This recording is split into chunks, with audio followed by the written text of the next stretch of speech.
ሰላም ጤና ይስጥልን። የተከበራችሁ የጉራጌ ኒውስ ኔትወርክ ተከታታዮች የሰዓቱን ዜና አሁን ጀምርም። የጉራጌ ኒውስ ኔትወርክ አዲስና ወቅታዊ ዜናዎች በጄኔን በሁሉም አማራጮች በቴሌግራም፣ በፌስቡክ፣ በቲክቶክ እና በዩቲዩብ ለአድማጭ ተከታታዮች ይደርሳሉ። እርሶም በእነዚህ አማራጮች ዜናዎቻችን እንዲከታተሉ በአክብሮት እየጠየቅን ወደ ዛሬው ዜናዎች እናልፋለን። አብራችሁን ሁኑ።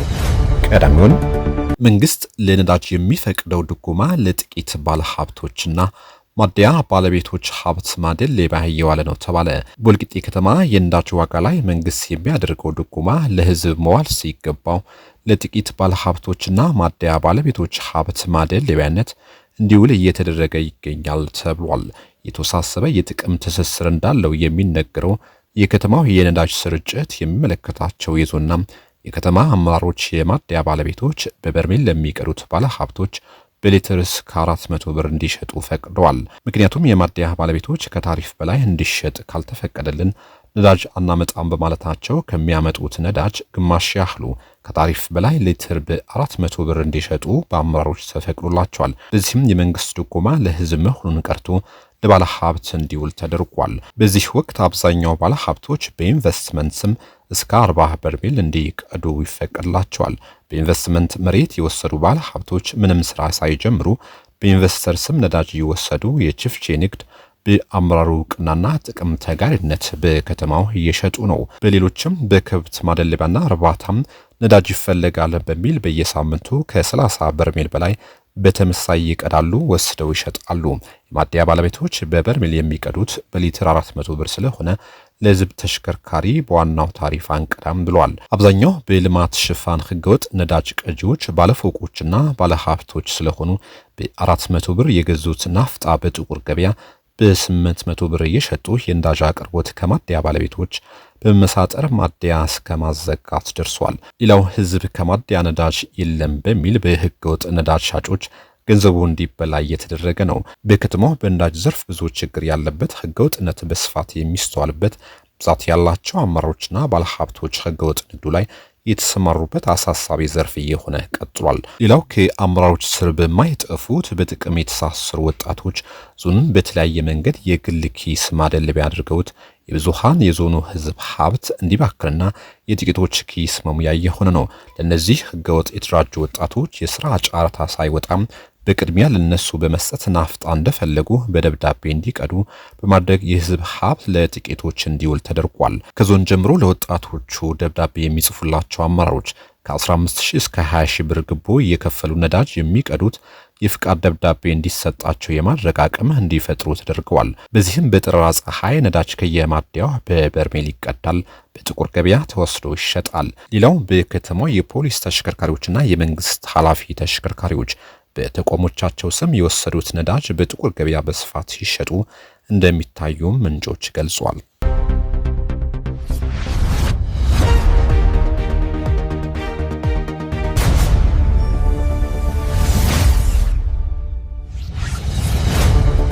በከተማው ዘራፊዎች በመኖሪያ ቤቶች ላይ የሚፈጽሙት ዝርፊያ ለመቆጣጠር የከተማው የጸጥታ አመራር ኃላፊነቱ እየተወጣ አይደለም ተባለ።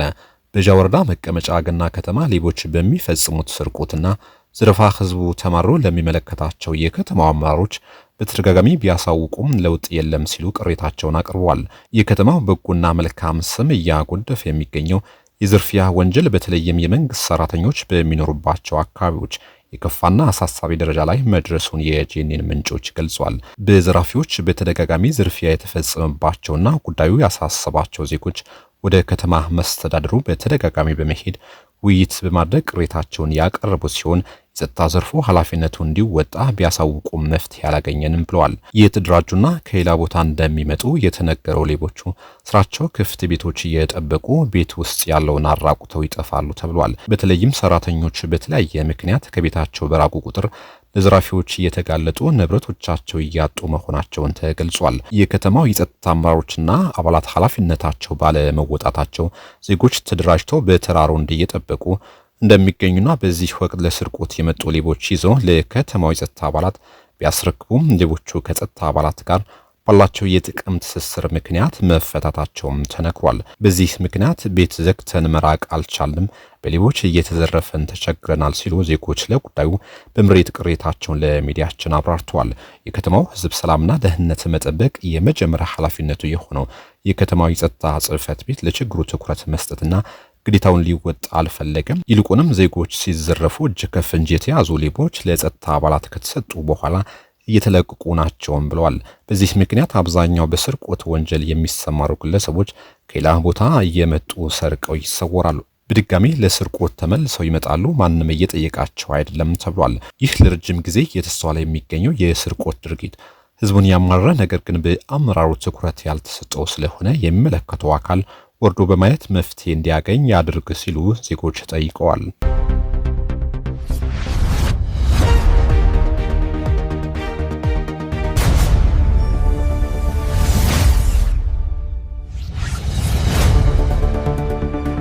በትግራይ ክልል እየተካሄደ ያለው ወታደራዊ አፈሳና እስር ህዝቡን ሌላ ስጋት ውስጥ መክተቱን ተገለጸ።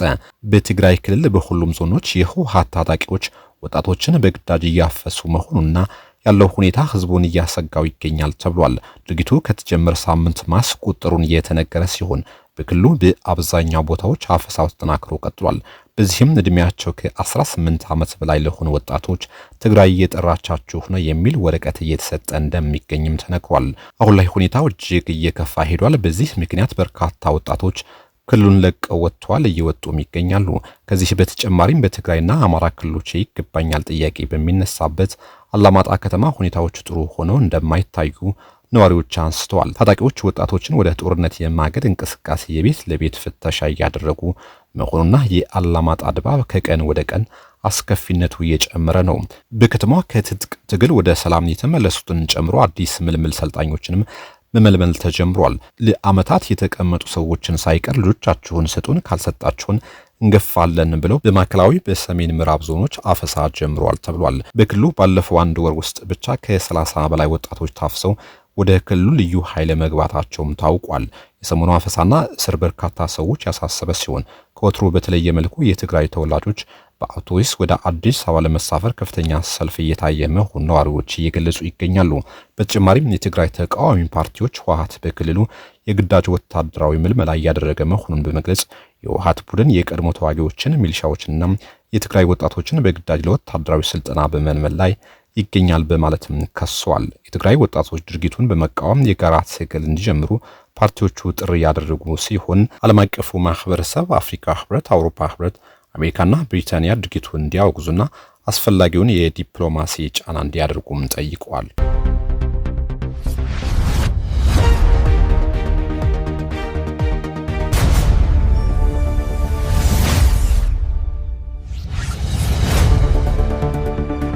በታጣቂ ኃይሎች የእንቅስቃሴ ገደብ ምክንያት በርካታ ተሽከርካሪዎች ለመቆም ተገደዱ። በአማራ ክልል ታጣቂዎች በጣሉት የተሽከርካሪ እንቅስቃሴ ገደብ ምክንያት ወደ አዲስ አበባ እንዲሁም በክልል ከተሞች መካከል የሚደረጉ የተሽከርካሪ ጉዞዎች ከፍተኛ መስተጓጎል እንደገጠማቸው ተነግሯል።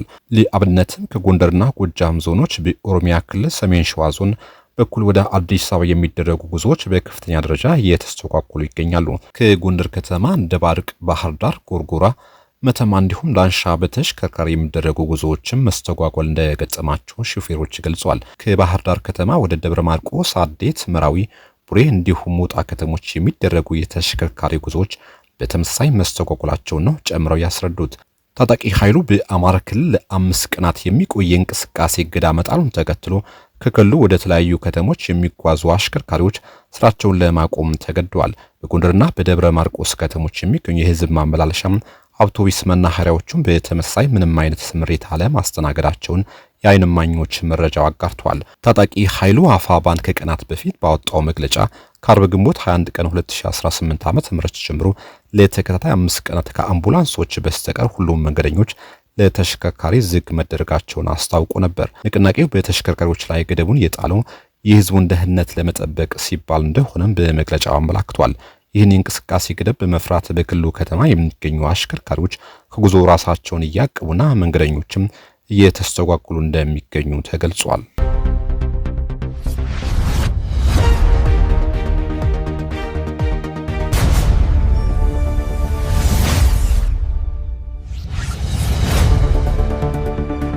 አሽከርካሪዎች በሙሉ ድጋሚ እንዲሰለጥኑ በሚል ይፋ የተደረገው ፕሮጀክት ተቃውሞ ገጠመው። በስራ ላይ ያሉ አሽከርካሪዎች በሙሉ በድጋሚ እንዲሰለጥኑና እንዲመዘኑ በማድረግ በብቃት ማነስ ምክንያት የሚከሰቱ አደጋዎችን ለመቀነስ ያለማ ሀገራዊ ፕሮጀክት በበርካታ አሽከርካሪዎች ተቃውሞ እያስተናገደ ይገኛል። ያልተጠናና መሆን የሌለበት አሰራር ነው። ከ30 እስከ 40 ዓመት ያሽከረከረ አሽከርካሪ ምዘናውን ቢወድቅ ልጆቹ ወዴት ሊበትናቸው ነው? ሾፌር የብቃት ማረጋገጫ ይዞ መኪና አይጥልም፣ አደጋ ያደርስም ማለት አይደለም። አደጋ በድንገት የሚመጣ እንጂ ታውቆ የሚደረግ አይደለም። 40 ዓመት ያሽከረከረ ሾፌር መኪና ይጥላል። ያ ግን የብቃት ችግር አይደለም፣ በድንገት የሚመጣ ችግር ነው። ስለዚህ ይተገበራል የተባለው አዲሱ አሰራር እኛን ወደ ሌላ ብዝበዛ የሚከታ አሰራር ነው ብለዋል። በእርግጥ ሳይማሩ ገንዘብ ከፍለው መንጃ ፍቃድ የሚወስዱ አሉ። መሰራት ያለበት የመንጃ ፍቃድ ትምህርት ቤት ላይ ነው። አሁን የታቀደው አካሄድ ግን አያስኬድም። መጀመሪያ ታች መንጃ ፍቃድ አሰጣጡ እንደ ተዝረከረከ ባለበትና ባልጸዳበት ሁኔታ ነው። ብዙ ክፍተቶች እያሉ ስራ ላይ ያለን አካል ማሰልጠን ግዴታ ሊሆን የሚል ዜና መስማት እንደ አንድ አሽከርካሪ ጤናማ ስሜት አይሰጥም። ከቴክኖሎጂ ጋር ታግዘን የምንወስዳቸው ነገሮችም አሉ በግላችን። ከዚያ ውጪ ግን እናሰልጥናችሁ ወይም እናስተምራችሁ የሚለው ነገር ገንዘብ ፍለጋ ወይም ሌላ ይዘት ያላቸው የሚመስሉ ናቸው ብለዋል አሽከርካሪዎቹ በቅሬታቸው። እንጂ እውነት አደጋ ለመቀነስ ከታሰበ ከመሰረቱ ከመንጃ ፍቃድ አሰጣጡ ነው መነሳት ያለበት፣ ፕሮጀክቱም መተግበር ያለበት በሚል በርካታ አሽከርካሪዎች ሐሳባቸውን እየገለጹ ይገኛሉ። የፌዴራል ትራንስፖርትና ሎጂስቲክ ሚኒስቴር በአሁኑ ወቅት በስራ ላይ ያሉ አሽከርካሪዎች በሙሉ በድጋሚ እንዲሰለጥኑና እንዲመዘኑ በማድረግ በብቃት ማነስ ምክንያት የሚከሰቱ አደጋዎችን ለመቀነስ ያለመ ሀገራዊ ፕሮጀክት መንደፉን ካሳወቀ በኋላ ነው አሽከርካሪዎች ተቃውሟቸውን መግለጽ የጀመሩት።